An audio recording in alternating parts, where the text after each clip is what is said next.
just wanted to make a quick shout out to Jeff Brown, who left us a wonderful 5-star Google review over at the Site Shed. Jeff said, any business owner looking for new ideas to get on board with the Site Shed. Easy to follow with great advice on running a business. Thanks very much, Jeff. I'm glad you're enjoying it, folks. If you have anything nice to say, please go ahead and leave us a review either at Google or iTunes or Stitcher or SoundCloud or Spotify or wherever else you consume your podcast. It would be very much appreciated. I will read them out as you have just heard, so you get your 5 minutes of fame there on the Site Shed. But no, thank you very much. We do appreciate it, and it does make a difference, so thank you. Today's podcast has been proudly brought to you by Tradie Web Guys. Tradie Web Guys work with tradespeople only on their websites and marketing solutions to help them stand out from their competition. Everything from web design through to SEO, search engine marketing, content creation, you name it, guys. It is a customized solution for trade-based organizations, and it's fantastic. Head across to tradiewebguys.com.au/apply, fill in the form, and let's have a conversation. It'll be the best thing you could possibly do to kickstart 2019 the right way. Giving tradies and contractors around the globe the tools to run a modern business. You're listening to Toolbox Talks from the Site Shed. Now here's your host, Matt Jones.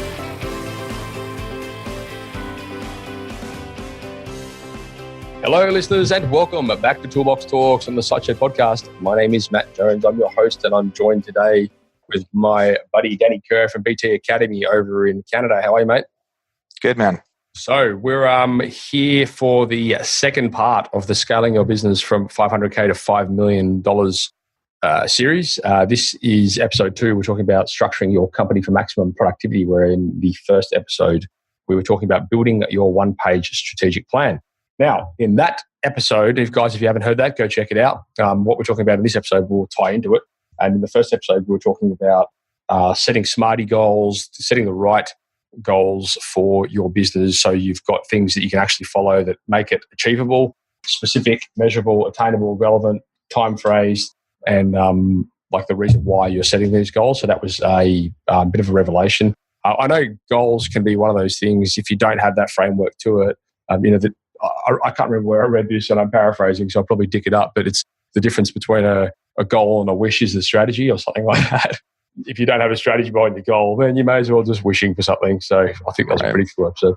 So in this episode, we're talking about the structuring your company for productivity, and you dropped a few little hints in the last episode, and we were talking about, I suppose, keeping your team accountable, how to structure and how frequently to run meetings and all this kind of stuff. So I think this is going to be a very interesting episode. It reminds me as well of an episode that I recorded with Al Levy, who I don't know if you know the 7-Power contractor. Al Levy, he's over in the States. He's amazing, and he's got an entire meeting methodology that he teaches around how to structure regular meetings in order to basically achieve what I believe you're going to talk about here. Keep everyone accountable, keep everyone productive, keep everyone on the same path, just measure and track everything.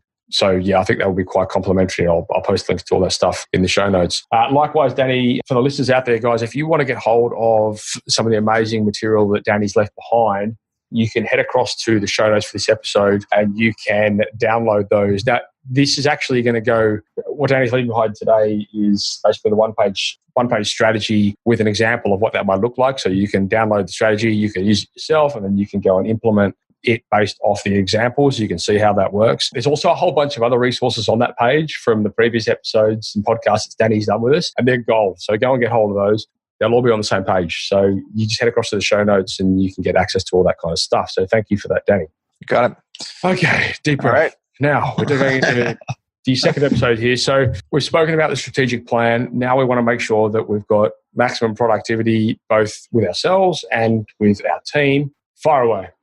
Cool. So I'll start with a bit of a story, but like when I got really good at this is when the recession happened in 2008. It was interesting prior to that. It was easy to make money. You just put your hand out and you work for it and people will give it to you all day long. And you have to suddenly realize, like when the recession happened, a lot of people were just sitting and waiting for the phone to ring, and they suddenly last minute had to react to try and make ends meet. And so a lot of people, basically went bankrupt. Having a very structured company with like everybody being productive and providing an ROI for your organization allows you to kind of outlast the highs and the lows of any economy. And being very aware of the numbers allows you to kind of really do that.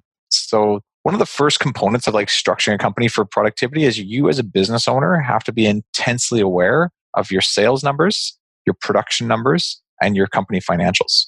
And it's those three things kind of in unison that allow you to really become powerful with what you actually can go do with it, right? So if you're sitting down and you know, okay, every job we produce, I know how much gross profit margins we make. I know we have a target of making 36% gross profit on every single job, and any job that comes below that, I know we have to something to work on and do differently for next time. I know that every single time I go and book work, I need to be at a 52% closing ratio for all the quotes that I give. I know that on average, we need only 10% of the leads we get not to be quoted. So 90% of those leads need to get quoted at any given time. If you know some of these ratios and you know some of these numbers, you can really dictate how the future year is going to play out. So what were those three again, Danny? Sorry to interrupt. So your sales metrics, your production metrics, and your financial metrics. Okay.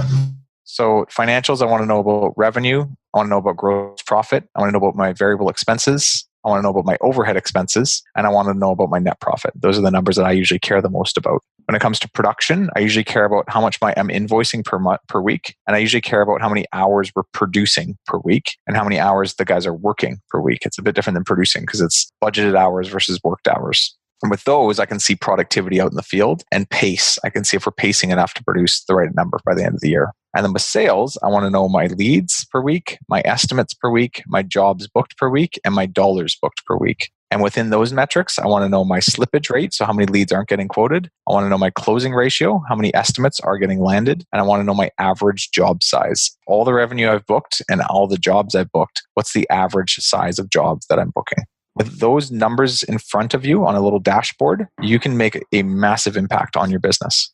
2008, I was like, my average job size is going to drop from $2,000 to $1,500. My sales ratio is going to drop from 30% down or 35% down to 30%. My, average margin on the project could potentially drop by a couple percent because we have to charge less per job that we're doing by like 1 or 2%.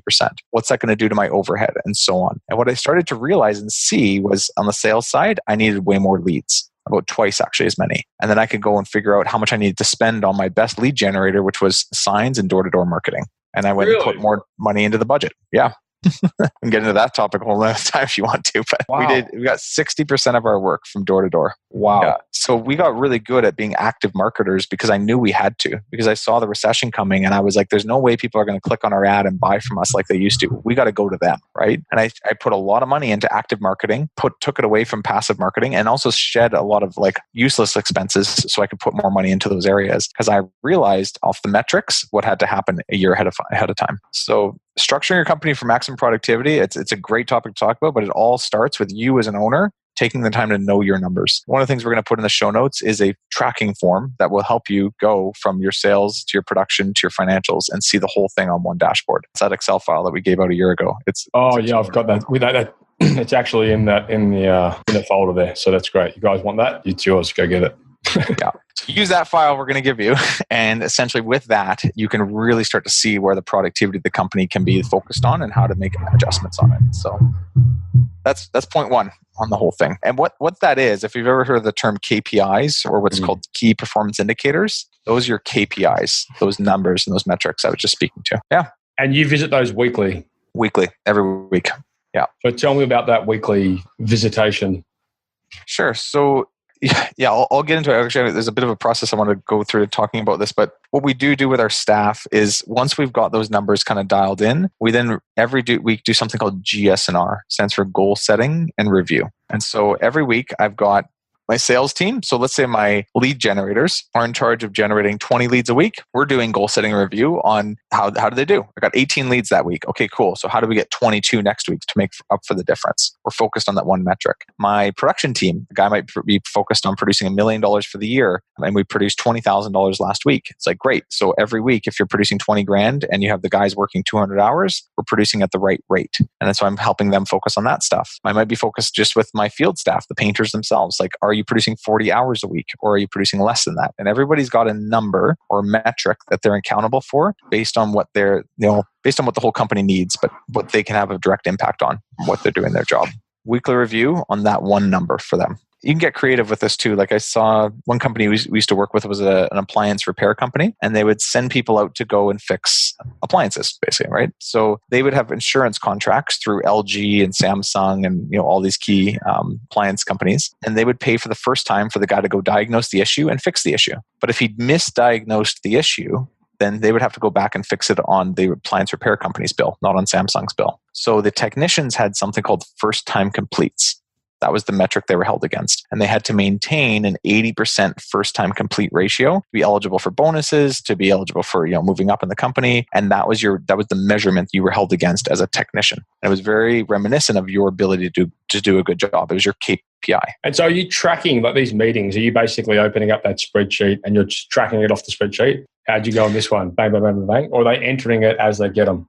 So every week, we usually try and get our owners to have a system to be able to pull these numbers out. So we say, hey, you need QuickBooks to know your financials on the jobs. Yeah. You need some sort of project management software. So like Jobber, Job Nimbus, AccuLinks, there's a bunch of them out there for different industries, but you need something that manages the projects and the booking of the work. And so you can pull a report. And then from there, you need some sort of way to make sure that if you don't have time being tracked, you have a time tracking app, so like T-Sheets or something like that. And we use those three kind of like little systems to pull weekly reports and then put the numbers from those weekly reports into a little Excel file that tells us in goal for the week versus our actual. And that slowly adds up as we fill it out week to week. Yeah, gotcha. Okay, that makes sense. I mean, is that a big process in pulling all that information out of other programs to enter it into a spreadsheet? So it can be. It depends on how everyone's set up. So here's what we do. So right now we onboard about 5 companies a week with this process. So we've got quite a big team. We've got quite a few clients now we work with, and everybody goes through kind of an initial 6 weeks where we teach them these concepts, and then they go through about 3 months of helping them get these metrics. So if you don't have certain systems set up, we've got to help you get it set up. If you're not sure how to pull the reports or you don't put data in that normal, or your staff's not normally used to doing that, we got to get them used to doing that. So it takes a bit of habit recreation and a few systems that need to be introduced. But I notice with our guidance, it still takes about 3 months to do properly. Yeah. Right. Okay. So it's not a magic wand fix. No, nothing ever really is. I know, especially with technology. I mean, I'm just forever looking for that one tool that can do everything, and it doesn't exist, and it probably never will. Unfortunately. So, but yeah, I mean, that's the basic idea. And, when you get smart about this, you can do cool stuff, right? So you can say, okay, well, my project manager is in charge of producing us $1 million this year at a 35% margin. So essentially what I'm saying to them is they need to bring the company $350,000 of revenue for the company, gross profit. And in doing that, I can now write that into his job description. I can say, hey, Mr. Project Manager, you're not only in charge of delivering materials, keeping the customers happy, training the crews, what you're really in charge of, what all those things mean, is you're in charge of $1 million produced at a 35% margin. That's your actual job. And how you get those numbers are all the tasks below that. We interrupt this podcast today to talk to you very quickly about Tradie Web Guy's content creation program. That program has been designed specifically for trade-based organizations as a way that you guys as trade business owners can start creating content that enables you to engage better with your customers and your potential customers. It will enable you to build trust and build rapport, because what you're doing is you're investing in educating them. Biggest problem that we see with our customers today is that they're not regularly updating their websites. And that's a problem because, first of all, the search engines are looking for that. And second of all, potential customers are also looking for it. Tradie Web Guy's content creation program has been specifically designed to help you get regular, relevant content on your website consistently every month. We know that it's hard when you're out there on the tools, and we know that sometimes you don't always have the time to be able to do these things yourself. So we're taking it off your hands for you. It's a service that we're offering for you guys. We want to make sure that you're getting this done because we know how important it is. Anyway, head across to tradiewebguys.com.au/content, fill in the form, and one of our representatives will come back to you. So and I think we're going to give this away as well, but we have like 9-page employment agreements that thoroughly outline person's what's called deliverable, their KPI they're trying to hit for the year. And to hit those numbers, here's all the things they need to go do. So it really starts to hold accountability to somebody. And when you can take that number you're holding them to and then give them it and say, here's what you're in charge of, and then coach them weekly on how to hit it, you as an owner move from being like their boss who's trying to tell them to work harder and they're just pissed off at you for yelling at them all the time, to a bit more of a coach who's there to help them perform on their personal goals to achieve their results that they promised at the beginning of the year. I know we've spoken about this a load in the past, and we're probably going to talk about it a lot more in the next episode. So we won't dive too much into it. But so often the whole myth around I can't find anyone that can do the job properly will fall back on us as the business owners because we haven't recruited properly, we haven't onboarded them properly, we haven't trained them properly, and as a result, we weren't able to retain them. And then, of course, we blame them and fire them. Mm-hmm. Mm-hmm. Yeah, a lot of what we talk about, it's funny, like this session too, like how to structure conference for maximum productivity. It could also just be recoined like how to get productivity out of millennials. Right. Basically. Right. Because like there was a time when you could just be like, go do your fucking job and like, I'll see you at the end of the day. And people work their ass off all day because it's their job and it's what they're told to do. I feel like the world has changed quite a bit. And now people that don't understand that you need to have metrics, you need to have targets for people, you need to kind of gamify their daily job and reward them for doing well and help them feel like they're a part of something and engage them in that level. It's going to be hard to get productivity out of somebody. You need to create this environment of goals and review and coaching and a target so that people know where they're going with things. And that's what this kind of sets that up for. So love it. We've spoken about the GSNR side of things, the meeting side of things. We've spoken about, having that dashboard which keeps you accountable. That's a struggle for a lot of people. A lot of people freak out with the tech and the data side of things, like they really do. I'm one of them, to be honest. Like I still struggle with that a bit. Like I know you can sit in front of an Excel spreadsheet and just come out the other end with this amazing piece of thing. I struggle a little bit with that. But at the end of the day, it's about having that information available to you and having something that you're tracking and keeping updated, right?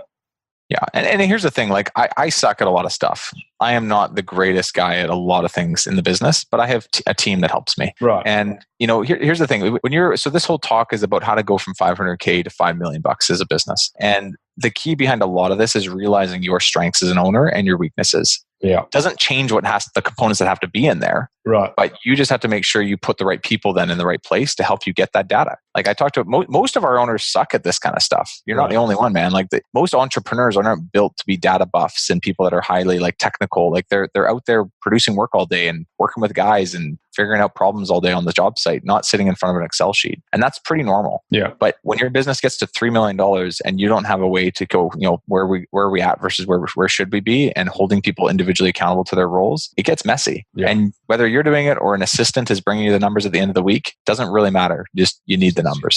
Yeah. Yeah. All right, cool. So have we pretty much covered off there everything you wanted to talk about? I mean, I haven't really dived into what I like, project management and, things like that, but I'm guessing that's kind of another conversation on its own. Yeah, this is at a very high level. This is the understanding of you don't need to put your people in charge of tasks. You can put them in charge of deliverables. You can put them in charge of numbers. And when you start to do that, you start to change the conversation from why didn't you do your job to let me help you hit your goals this year. And I don't know if it was you that told me this or Al Levy or one of the million amazing guests I've had on the show, but the difference between, actually I'm sure it was Al Levy because we did a series on how to retain staff and that kind of stuff, and he was saying the best way to retain your staff is to basically do what you said. Instead of offering them a job, offer them a career path and show them that there's a map and there's a blueprint they can follow to help them get from A to B.